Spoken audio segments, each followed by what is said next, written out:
138 rete 95 yıldan. Euzu billahi mineşşeytanirracim. Bismillahirrahmanirrahim. Er-Rahman. Allamel Kur'an.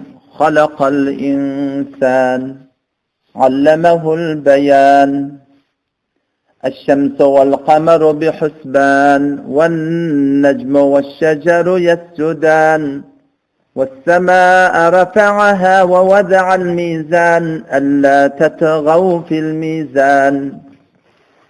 Sure Er-Rahman. Laqab veriliptir Arus-i Kur'an. Allah Tebarek ve Teala pak kelamına bir kefi 31 taraf öğürler. Biz öyle aramızda bir kefi bir taraf ayıtta, iki taraf ayıtta, üç taraf ayıtta ne tutun diye taşın. Zor öğürler durdum. Demek hep ne kadar ehemmiyeti olmalı. Ki Allah Tebarek ve Teala bir kefi 31 taraf öğürler ayıttır. O döneme şöyle Hudayın olsun. Hudayın var. Mesela bir tane nimet veriyor. Sana bir ihsan etiyor. Bir yaxşılık etiyor. Bir dempaye veriyor sana. Ta yırtılıp gidiyor, şu gözün önüne sol, yadına çıktı. Kavatta iki tayinin askarlarının kaptanını görsen, yeni şu yadına çıkıyor. Falanı versin. Bir gelip bir sağa da verse, onun görünetler mobile verse, onun görünetler başka bir da verse, taşın nimet da, şol adam, çünkü bana sana ihsan ediptir, yaşlılık ediptir, şu adamlardan da yadını tutturuyor. İnsan bende ihsan. Bir yaşlılık edince adam şu yadından çıkması kıyın. O zaman yaşlılığını şol Huday ediptir. Allah Tebarek ve Teala bizim Hudayımız. O zaman şol Huday Teala bir de kendi nimet verir. Yani çünkü şol Hudayın nimetinden gurrun yok. Allah Teala'nın bilen ihsanatından gurrun yok. Hemen nimet görülüyor. Yani nimet beriyani yaqlanan aqdo. Şol doğru yada çıkıyor. Sonun köpten köp gurrun etmek gerek. Nisada bir kep ol ayeti febi ayyi ala'i rabbikuma tukezziban. Ey insanlar, zillar, öz Hudayının öz Rabbinizin haysi bir nimetini inkar etýärsiň.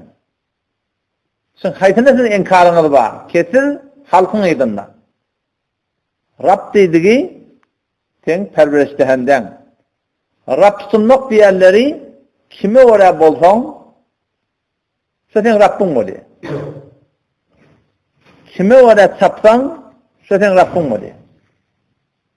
Oňa şu Rabbini hemme halatlarda Allah Teala karar verir. Er-Rahman, mehriban Allah. Allamel Kur'an, Kur'an'ı hem öğreden şol Allah Teala.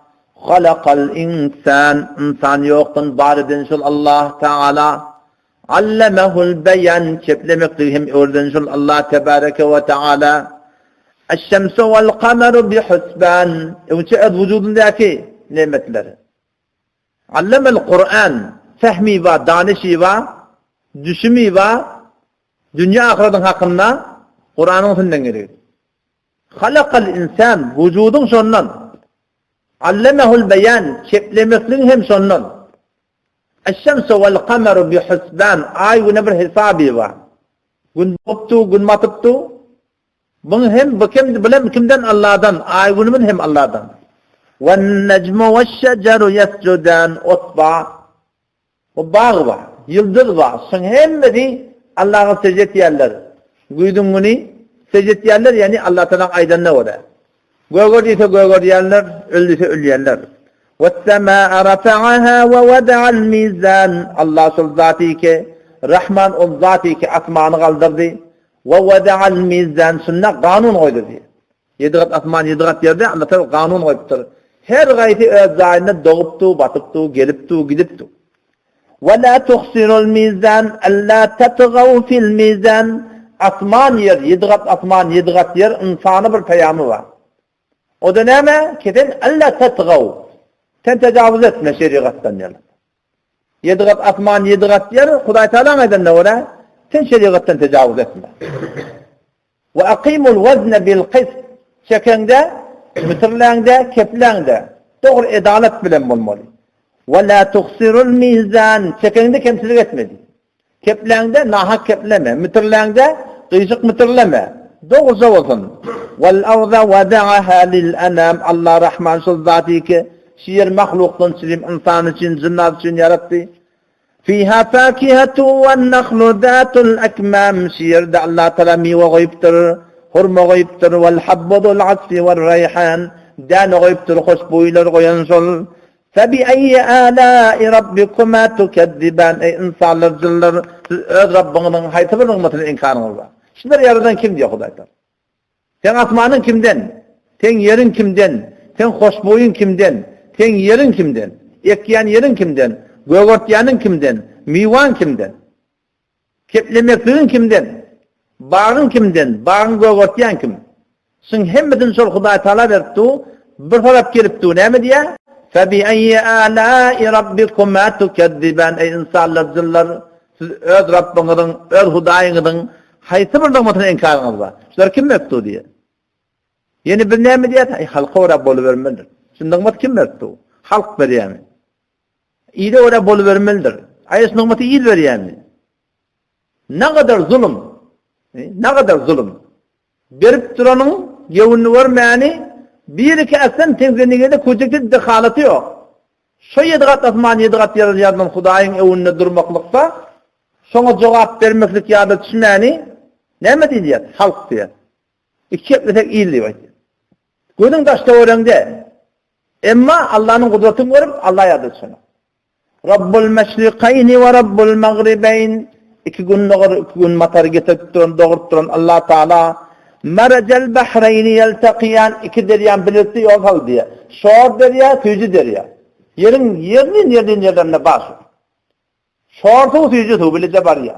Beynehuma barzakhun la yabghiyan. Arasında perde koyupdur. Birbirine koşuşan akla. Şarkıllap vurupdu. Onu görmek gerekir. İlerleten 4 parmak yerden. Bu tabi şor çeşme. Mına sağından dilin sağından tüyüz çeşme.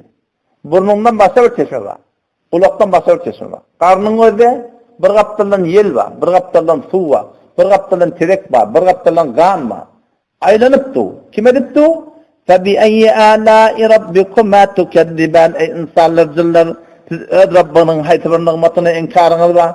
Şu nimetleri kimde Müslüman doğun? Şu nimetin hemmeti şu Hudaý Taala'dan. Ama şu Hudaýyň önünde durmadan insan korkmaklık gerek.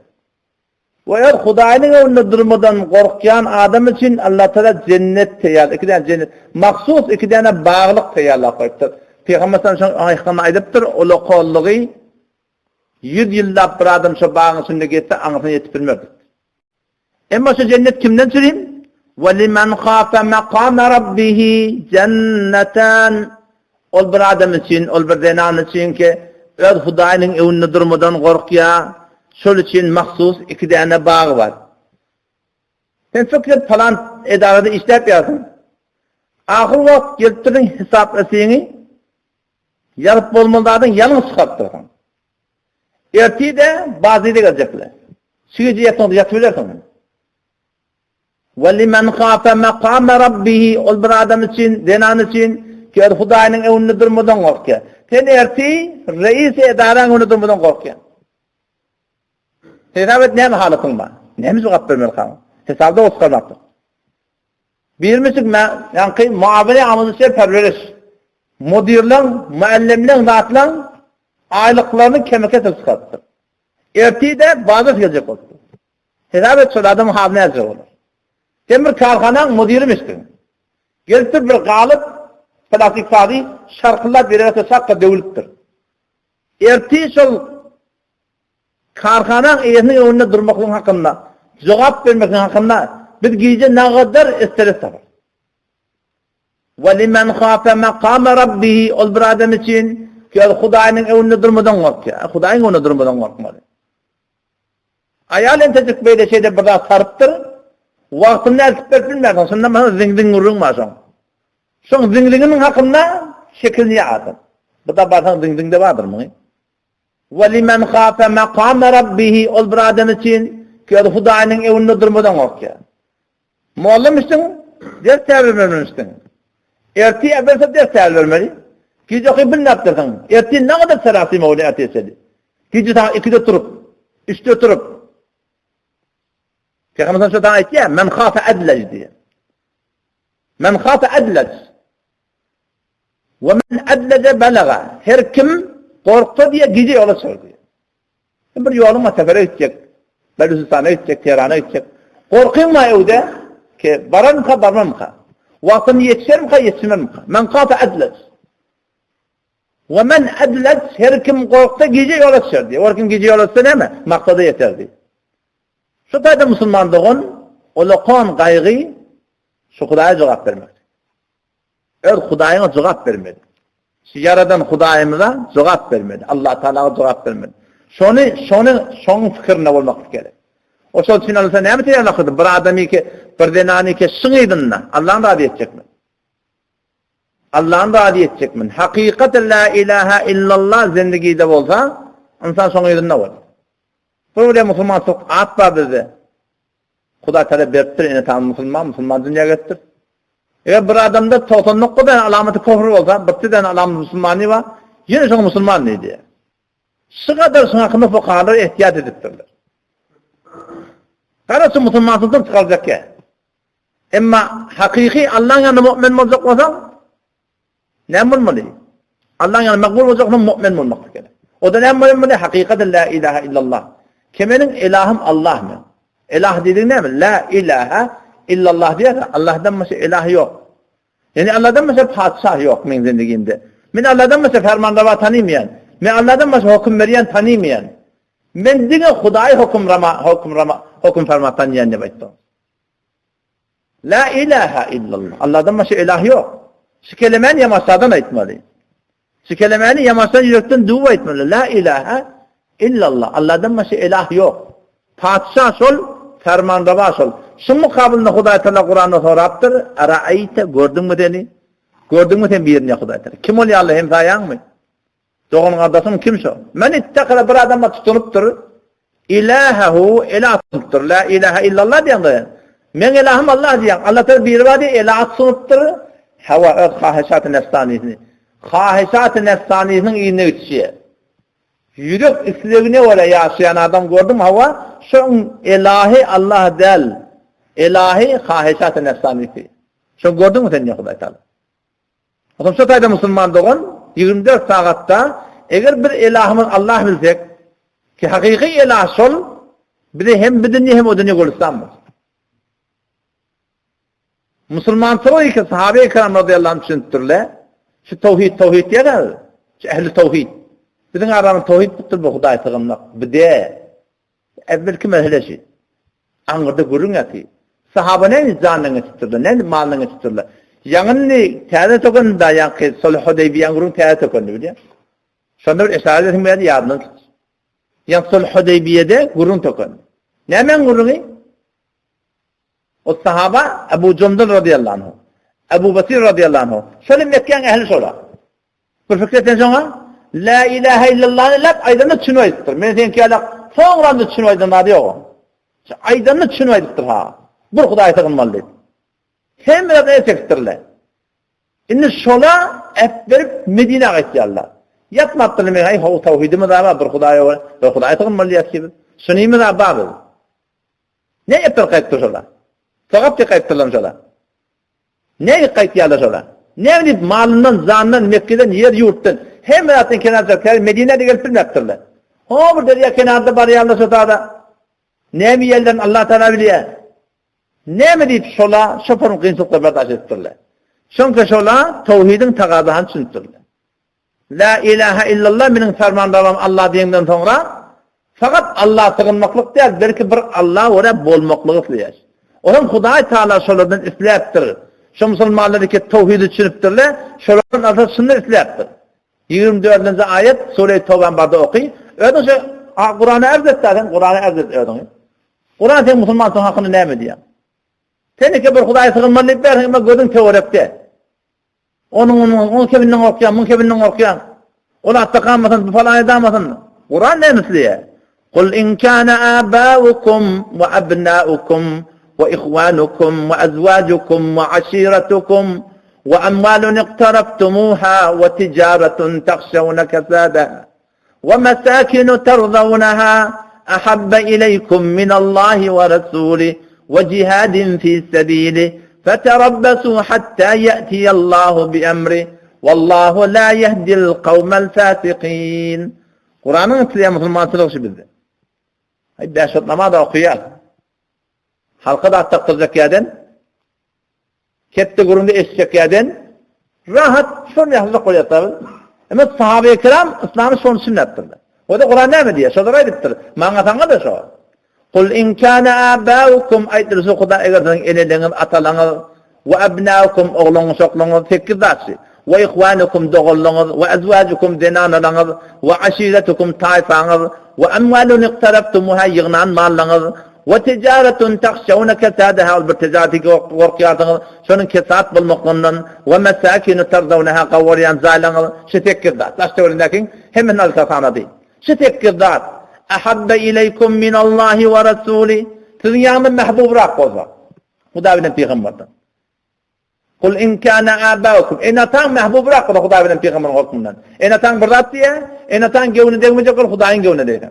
Ev abnaukum. Ya oğlunuzun bırdat diye, on gevni degmeyecek, Huda'nın gevni degmeyecek, on gevni degmeyecek ol. Ev ihvanukum doğan adasın kıyın oluyor deyip, şerikat tefeledir. Ev azacukum ayal oğlunuzun kıyın oluyor deyip, şerikat tefeledir.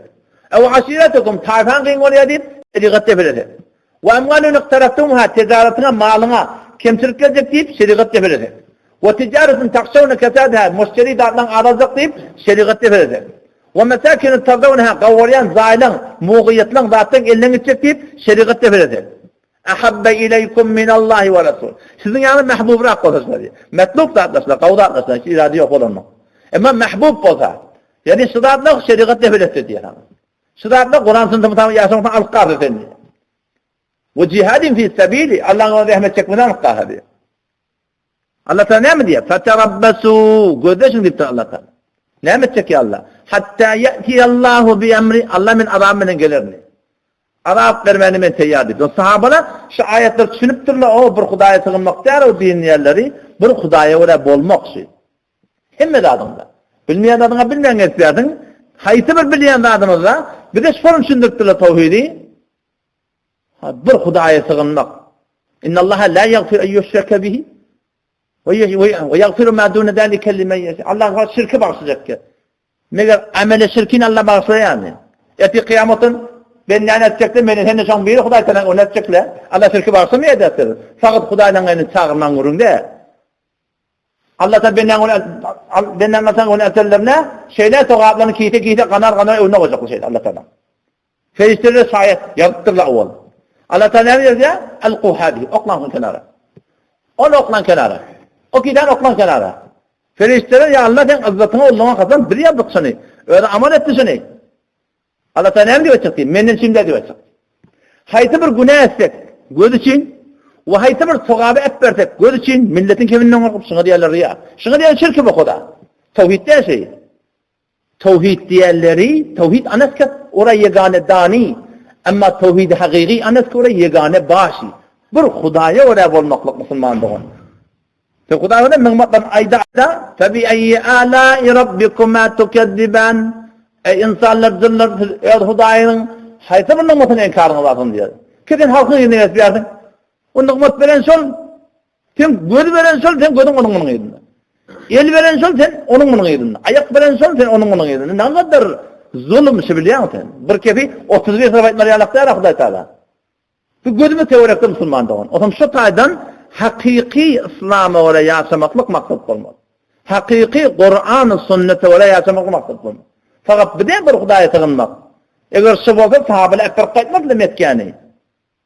Şüphede olmasa Ebu Basir ve Ebu Con'dan ekber kaytmak nedir ya kenara. O tevhidimiz ki bağda bilin. Bir Hudaya oraya bulmak Müslüman olmakta. O zaman şu taydan şuna zahmet çekmek gerek. Yakınlıkta im yok tanıdığım din. Men aytyanlarım şu kun zamada şıba iman bilen beter kıyınlar. Emma şu imanı kazansan kıyın ne şu? Dünyada kemode geyim ettirin da. Onsundan bu koyunet, onsundan hakkı var. Ne var? Kurtakça var, onsundan yine bir dakika. Taşarda tavuk var, ötene aklına. Geyittirin da. Öndürün namadın bir tire çıktır diye. Erek yüzü getirmiyor, taşarda işimi yapsın, içinden gelin dibet diye. İçinden giymeli imanı, o ham sana eter etmeye. Türkiye'de gözümü teorikte iman zayıf Müslümanda. Onun şu tayda inşallah şülük çelete başladı. Helgâ-i zikr ıslah var. Bütün hemeceğin tağaza. Gel 3 gün birbirine bollan var. Ştada, Hudayev'den Peygamber'in gurrunu birbirine bollan var. Sen o da zendiğine nâmi tahavvur geliyor. 3 saate oraya neydi? Ben şimdi kulaklı değil. La ilahe illallah Muhammed Resulullah'ın düşünmeli. Bütün düşünmeyen neydi oluyor. Şimdi sporun düşünmeli, ayağını düşündürüp bilir yalak. Oğlunu sana düşündürüp bilir yalak. Bütün düşünmeyen neydi oluyor. Namaz okuyat, namaz düşünmeyen okuyat. Şimdi düşünme okuyayım oğlum. Bu iman teyit edemeli. İmanı öğrenmek Müslümanlığı. Şu Huday Teala'ya muhabbetini arttırmak. Hemeceğin taqaza inşallah Allah seni tevfik versin. Teşekkür ederim. Evvel sohbet başlayan Tacımon Savaş edin. Esselamu aleyküm.